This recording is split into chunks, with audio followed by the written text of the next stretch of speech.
The votes have been counted and history has been made. The 4th generation has banned all moves that induce sleep against your opponent. No hypnosis, no sleep powder, and most importantly, no spore. Because yes, it was the power of Breloom and its guaranteed sleep that got the status banned. We'll be exploring the details of how this long-standing fan favorite metagame had something so huge removed after so much time, as well as answering some other frequently asked questions about the ban, such as why wasn't it Jirachi or its Iron Head instead? Now, let's jump right in. The first sleep ban took place in Gen 5, which seemed obvious in retrospect thanks to Black and White's awful mechanics that reset the sleep counter on Switch, making the status truly almost a guaranteed KO. Then in Gen 9, despite most commonly coming from the unreliable hypnosis, the status's volatility contributed undesirably to an already unstable metagame, leading to its ban. Now in Gen 4, it's been pushed to the breaking point solely by the continuous success of one of the tier's most elite Pokemon, Breloom. This is not something that happened lightly or some whim out of nowhere. It was the result of the best Gen 4 players being surveyed and a majority agreeing after applying many years of experience and thought towards an attempt to make the metagame more competitive. Basically thinking about removing elements that are overpowered, too RNG dependent, or both, as was the case when Breloom wielded Spore. But Breloom wasn't the only sleeper in Generation 4. Sleep Powder Roserade was a longtime tier icon, helping define the famous lead metagame with its Focus Sash set becoming a common starter, using Sleep to lay down early Toxic Spikes and hit hard with Leaf Storm. Apart from them, Smeargle had its time as the other Spore user, wielding it to lay down Stealth Rock and Spikes, while in Diamond and Pearl, Hypnosis Gengar, Bronzong, and Yanmega were premier threats thanks to the move's 70% accuracy, only for the move to disappear once it was knocked back down to its original 60% accuracy in Platinum. However, it was solely Breloom whose impact made Sleep dangerous to the point of needing a ban. Yes, Roserade could get the occasional long sleep early on, but Roserade was much less threatening overall. Breloom, on the other hand, was an absolute terror. Before we get into why Breloom was so scary, we have to give some background on Sleep itself to illustrate why the status is such a problem. This isn't the first time the status has had a run-in with the competitive player base on a certain generation. It's a controversial status for how it completely shuts the opponent down and is undeniably broken if left completely unrestricted, which is why on the battle simulators that have housed competitive singles since the days of Gen 1, in order to not ban it outright, it requires a sleep clause that prevents you from sleeping more than one Pokemon at a time, which does not follow in-game mechanics as the simulators otherwise aim to do. Banning something seemingly so intrinsic to the game as an entire status condition seems crazy, right? Besides, Sleep Clause does have precedent in early official tournaments like the Nintendo Cups and in the spin-off games like Stadium, but Stadium also has things like revealing your HP stat to your opponent, and those tournaments had other unusual rules regarding levels that wouldn't translate to the aim goal of simulating 6v6 level 100 singles in the mainline games. Seeing as status is such a foundational aspect of the game, completely axing Sleep seems like it's going too far, and for several decades, the Stadium and Nintendo Cup precedent seemed like a good enough compromise, but this has been revisited in recent years as something being traditional that no longer holds up for much of the newer player base, and clauses that break the game mechanics have prompted talks of a ban on those grounds, as most bans can simply be replicated on cartridge by agreeing to just not bring the element in question. For example, Mewtwo being banned simply means you don't bring Mewtwo, but Sleep Clause is different. It's not the same as battling on the cartridge and agreeing to not sleep another Pokemon once you've slept the first, which opens up a whole complicated can of worms. Outright thwarting the mechanic when you try to sleep another Pokemon does change your options in battle. For example, on the simulator, a good, fairly popular strategy across many generations is spamming your sleep move against an already slept Pokemon so you can put it right back to sleep if it wakes up. And if another Pokemon switches in, it's not a problem, since the mechanics themselves haven't changed so the sleep will fail. But in game, if the opponent switched to another Pokemon, you'd successfully put it to sleep since there's nothing to physically enforce this artificial rule. Thus, you'd break Sleep Clause and will lose on the spot as a result. And thus, this changes your strategy against that sleeping Pokemon that you really want to re-sleep as soon as it wakes up. As it turns out though, sleep is so powerful, it winds up being broken, uncompetitive, or whatever term you prefer for its overwhelming effect and the RNG aspect of trying to wake up. And that's even with Sleep Clause. Forget having to break the game mechanics to limit it. Even sleeping one Pokemon at a time is often dangerously close to a one-hit KO, which has become less and less acceptable over time. For years, you just have to grin and bear it. But it turns out that's not actually a good justification if there is a good alternative at hand, especially since greater recognition of sleep's brokenness leads to greater optimization of sleep-based strategies, and therefore winds up almost completely taking over the game. It takes a good sleep user to do this though, and most sleep users aren't good, but Breloom is. So what makes Breloom so ferocious? Well, it's got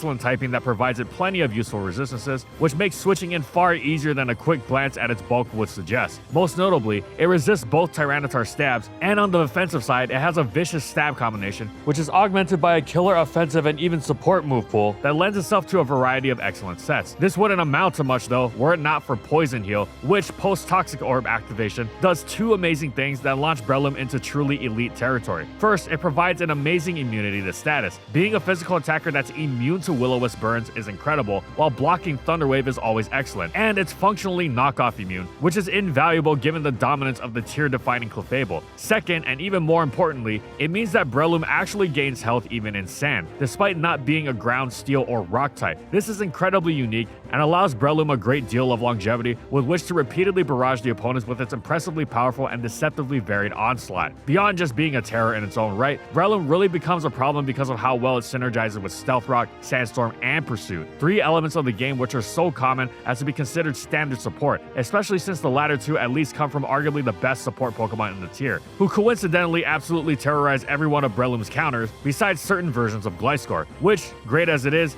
not a ubiquitous Pokemon, and is hardly even that safe into Breloom, considering if it gets Seed Bombed on a Roost, it takes super effective damage. The fact that Breloom is such a long-lasting Pokemon makes it even easier to dance around its counters. It was such a pain, in fact, that it was almost single-handedly responsible for dismantling the stall teams of the Latios and Salamence metagame. So much so that a decade ago, there were some players that threw around the idea of banning, if not Breloom, then Stealth Rock because of how ridiculously difficult it made Breloom to answer. Stall eventually adapted, but Breloom persisted as a threat and continued to do so even when Latios was reintroduced in the tier, motivation for which was partially due to its ability to answer Breloom. Or so everyone thought. This brings us to the real problem at hand, Spore. Theoretically, it's a move balanced out by its distribution, as it's given to Pokemon with lowly base stat totals. If something like Gyarados got an accurate sleep move, of course it'd be broken, and that's what people eventually realized. Breloom is not good because of Spore. Breloom is a great Pokemon that Spore makes into a nightmare worthy of David Lynch. It's why Breloom has terrorized entire teams for a decade and a half,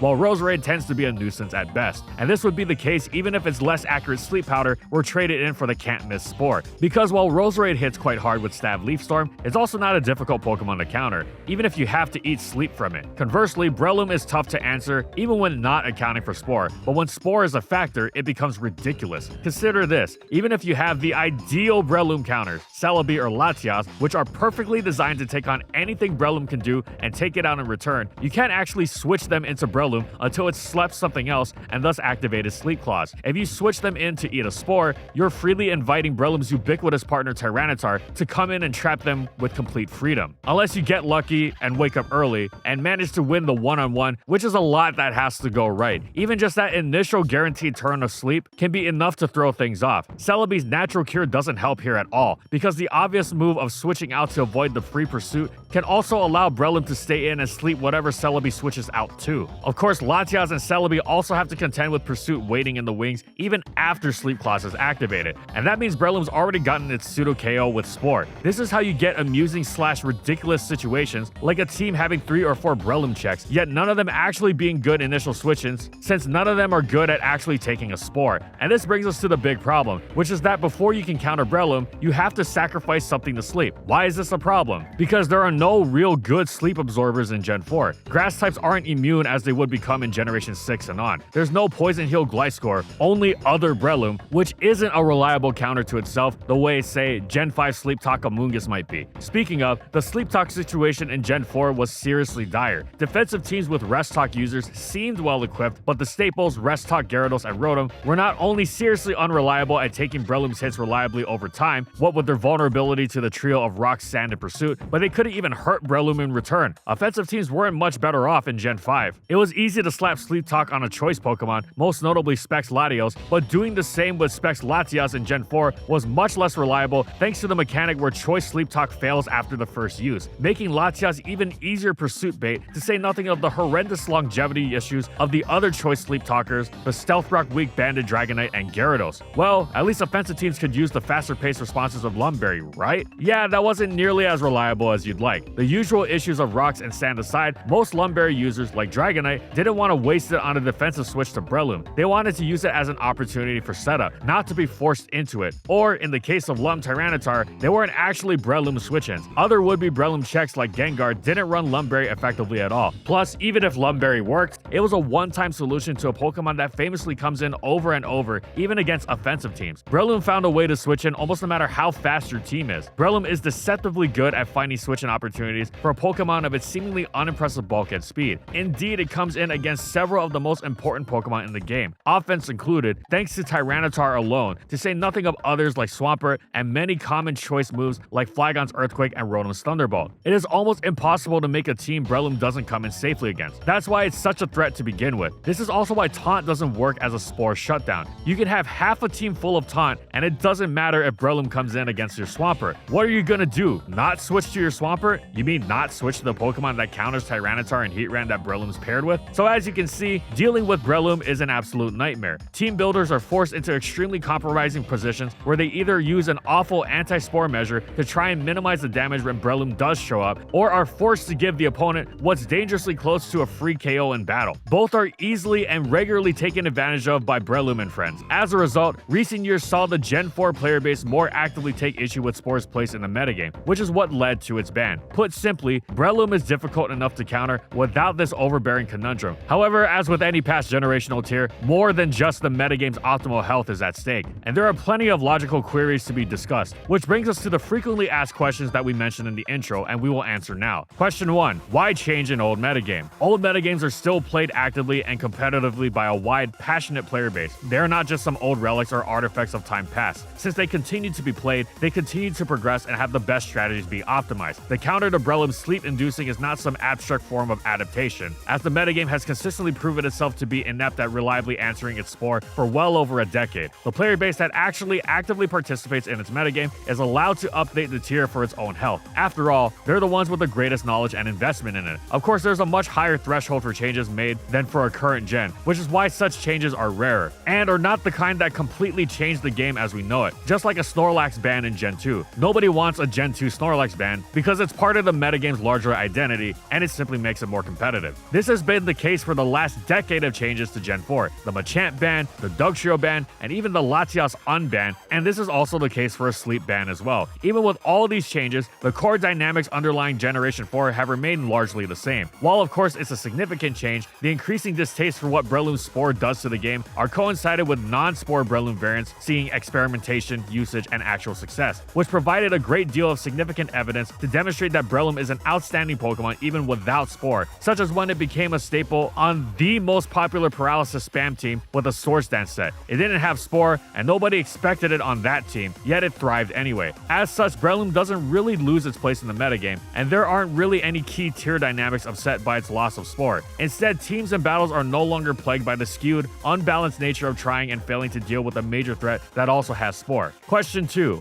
Why not ban Jirachi instead? This is a big one, and Jirachi and its famously infuriating Iron Head have been discussed for a ban many times. However, ultimately, nothing has happened for many reasons, depending on who you ask. The main one is that Jirachi being banned is too drastic for the tier. It'd be just like removing Snorlax from Gen 2, thus going against the principle we just discussed. Many believe Jirachi to be broken, but still want it in the metagame for balance reasons. The same logic is applied to the prospect of banning Paralysis, which is another often complained about aspect of the metagame. Others would love an Iron Head ban, and not a Jirachi ban, but seeing as an Iron Head ban has not been allowed, they would rather deal with Jirachi as is. Others still claim Jirachi isn't even broken, citing a skill issue, as the best players rarely lose to it. Question number 3. Why not just ban Spore or Spore on Breloom? What about the other sleep users? Same reason Iron Head isn't banned. Banning Spore only would be the player base's preference, as nobody was really fired up to get rid of Sleep Powder Roserade, but this wasn't allowed as an option by the upper tiering council in charge of such decisions. The player base had the choice between the unfortunate collateral of other sleep users and continuing to deal with the brokenness of Spore. Not wanting the latter, they elected to eliminate the former, which was much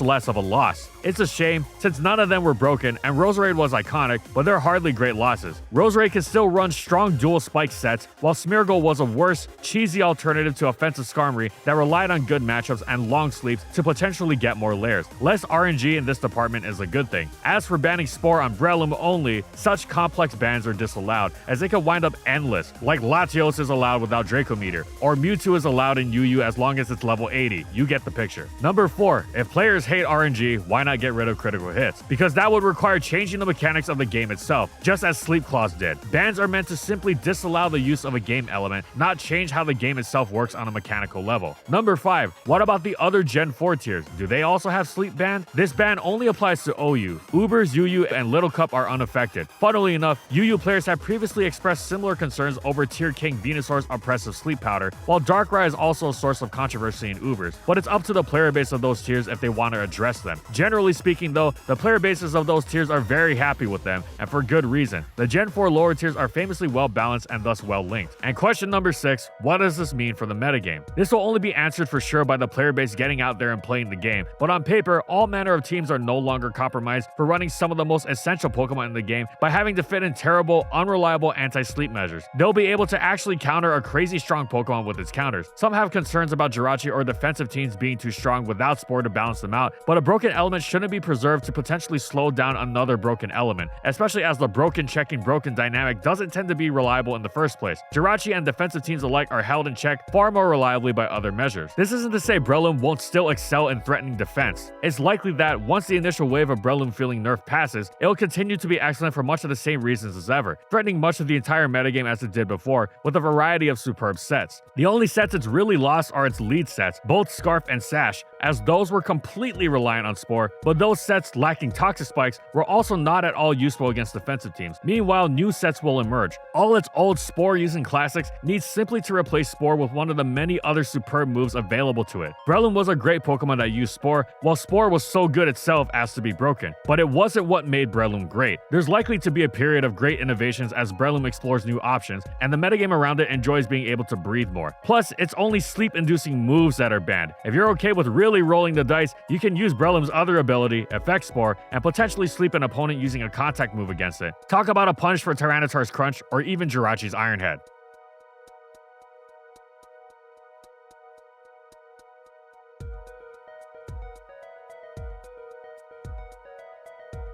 And thank you so much to our Platinum patrons. Thank you to Amphozenus, Alex Sable, Anthony Belval Renault, Daniel Isbeast, Corman, Eric Dissing, Funky, Glitcherton, Howl, Jack G, King Yabber, Nightfall, Megamon VGC, Mojo Game Slayer, Nurse Jake, One Penguin to Rule, Pretzel SP, Seagulls Incorporated, Sojiro Sakura, Spavoon, Skylaria, Soras and Croxon, Shiwei Miji, Stoneface Colin, Tyler, Kiboflu, Wardine, Zathor for their major support of our videos.